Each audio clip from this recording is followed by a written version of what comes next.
kita sekarang hayu. Dia tahu pergi dah.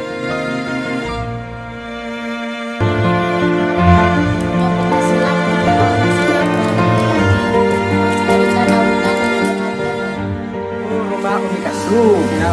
Ya, silakan ikut kami.